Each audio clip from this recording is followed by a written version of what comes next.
Hey everybody, it's Cauliflower Man here. I'm bringing you another Helix build. In this Helix build, I am going to be showing you guys how to play Whiskey Foxtrot. Whiskey Foxtrot, he's really a great character. He's one of my favorite range characters. He can pound out a huge amount of damage, not just to single targets, but area of effect damage as well. He's kind of lethal in all scenarios. Um, so let's go ahead and look at his character info sheet. On the left side, you can see he's a rogue attacker, and it says he's a versatile assassin and an easy character.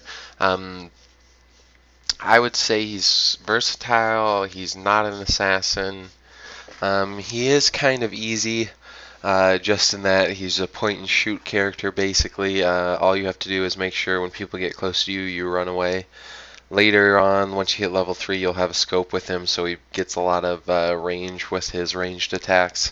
Um, but he's not exactly easy in that you always need to be moving from one vantage point to the next in order to pound out a lot of damage without taking a lot of damage yourself.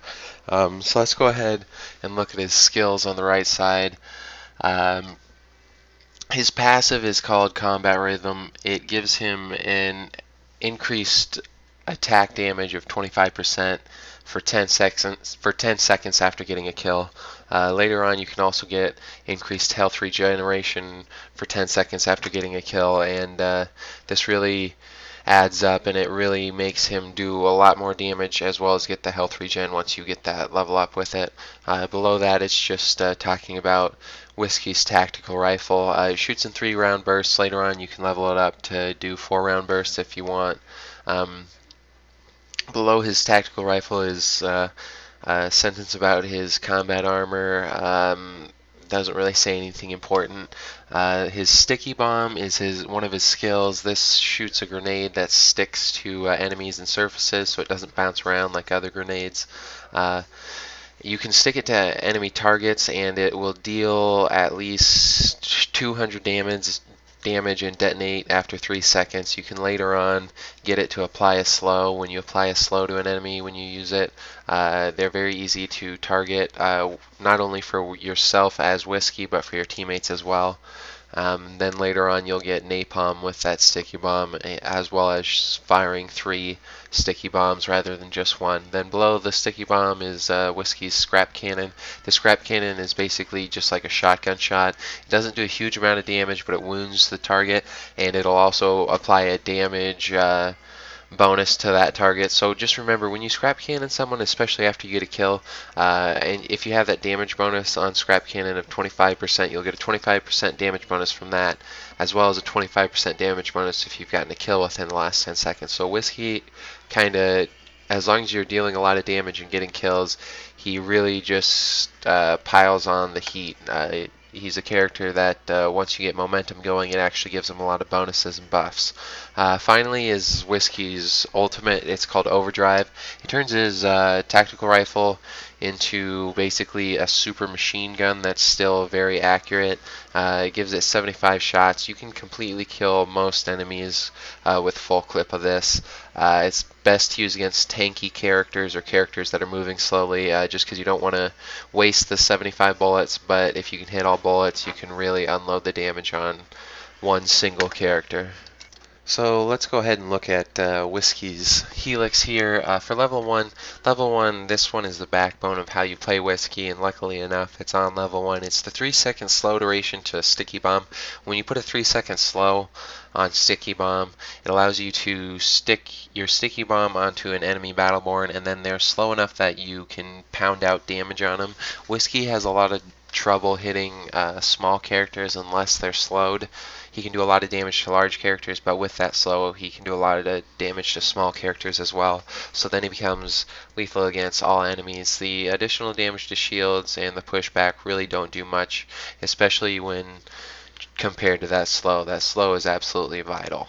So let's look at level 2 here. Level 2 on the left side, Swiss cheese that gives a plus 25% damage boost for 8 seconds for all of Whiskey's targets.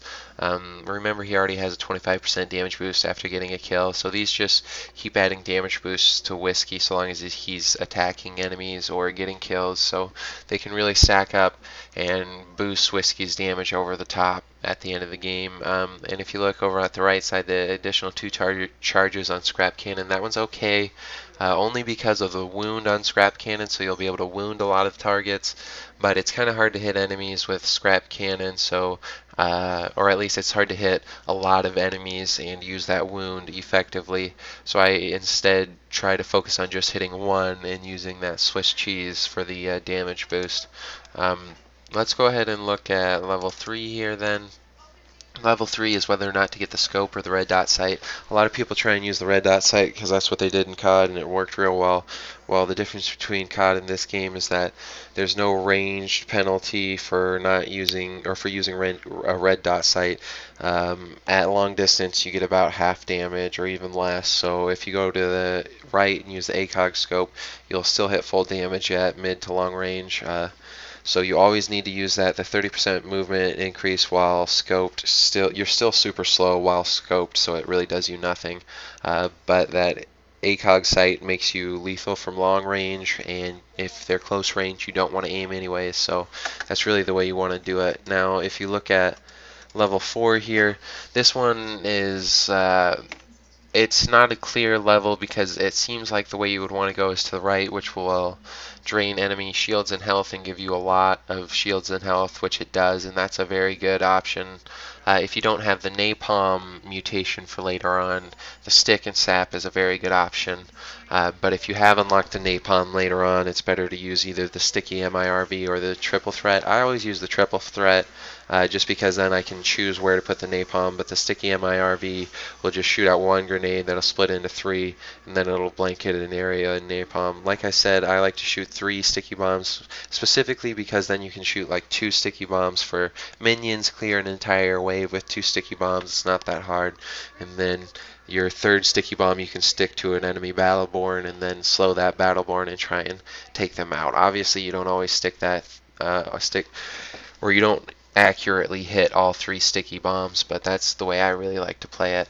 I'm not sure that I've ever used sticky MIRV, but it sounds like it would be quite useful, but like I said, I don't really use it. Then level 5 here, this one is really what sets Whiskey over the top.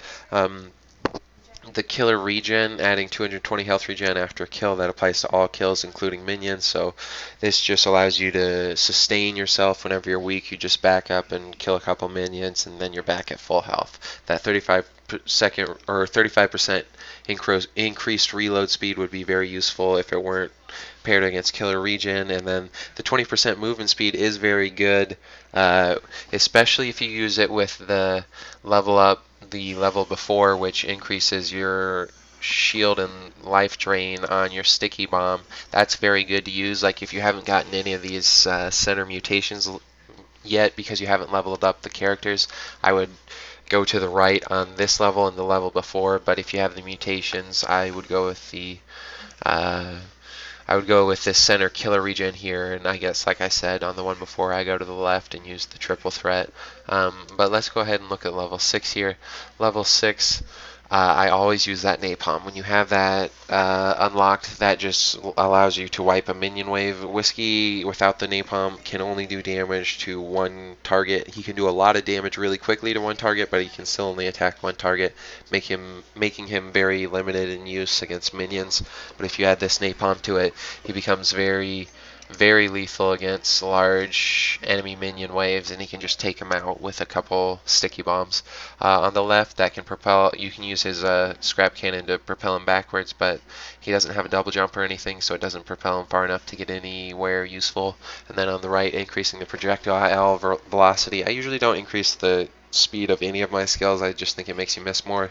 And then the other reason that I don't like it is because it's just paired against this napalm, and napalm's way better. If we look at level 7 now, level 7, really all of these are good. It just kind of depends on your play style and what is easier for the way your team's set up. works. I usually go with the duct tape mags on the left to give myself a plus 60% reload speed every other reload. This makes one of your reloads happen so much faster, it almost seems instant, and you'll just be able to fire almost 2 clips instantaneously into an enemy. But the 25% shield penetration is always good because most enemies don't notice this damage going on, and like I said, you can get a couple kills just from people who aren't really paying attention to their HUD, and they see they have shields, so they assume that they still have health. On the right side, firing the tactical rifle in 4-shot bursts gives you more damage per second, but it makes it a little harder to hit enemies, so sometimes it's not useful to use if they have a bunch of small characters, but if they're a bunch of tanks, big tanks that are easy to hit, then that can be very useful as a level up. Now level 8, neither of these are very good, but I always go to the left just because it makes it easier to hit enemies. On the right side, it makes it harder to hit enemies. You have to be more accurate, and with a shotgun, you're not trying to be accurate, so I just don't like it. Level 9, either of these, it's a toss-up. Either of them are good. You could go to the left and get cooldown time. That's the way I usually like to do it. I just like having, or I like using skills a lot more often rather than having one super powerful skill. Um, but either way will increase your total damage. I just prefer negative on the cooldown. Level 10 then, this final level up. On the left side, shield penetration. If you get the 100% shield penetration, enemies won't know that they're taking damage. They always look at their shields first, so a lot of times you'll get kills before people even know that they are hurt. Like, they'll know they're taking damage, but they'll see that their shields are up, so they'll just be confused, and you'll kill them during that time of confusion. However, the one on the right side, it's usually the safer bet just because you get an extra 25 bullets to do extra damage, and if the enemy team doesn't have shields, then the shield penetrate won't be useful, but the extra 25 bullets is useful against absolutely any type of enemy. So now going from his levels from his Helix to his gear, with Whiskey I've got some pretty simple gear. The first one's just a max rolled basic health regen. He's already got a lot of health regen with his killer regen level up at level 5, I think that was. So the 14 health regen is just enough to keep him alive. He's got enough to really do big self-healing on himself. So, but that extra 14 is always useful. Then the next gear that I have is a reload gear that also has a negative on his shield recharge delay, so he gets his shield back quicker. It increases the duration of CC effects like slow or stun, so that's not good. But the increase stun and slow decreases the cost of this item, so I think it's useful, and I think it's worth it with Whiskey since he's got a lot of self-healing. He's a character that I feel like I can stay alive with, so I use that with him. And then that also brings me to my third gear. This one just increases my total health as Whiskey. The reason why I want to do this is because if I get stunned or slowed, with the increased effect of that because of the gear I'm wearing, I need that extra health in order to live while I'm stunned or slowed. But so long as I survive that with the self-healing effects of Whiskey, I feel like I'm going to do just fine. And that's really how you want to play Whiskey.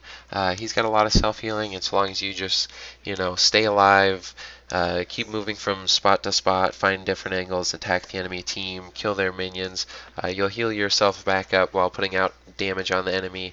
And when you're using that scope, like I said, you increase the range of his weapon greatly, so you can attack him from any angle, any place, and you really just become a pest.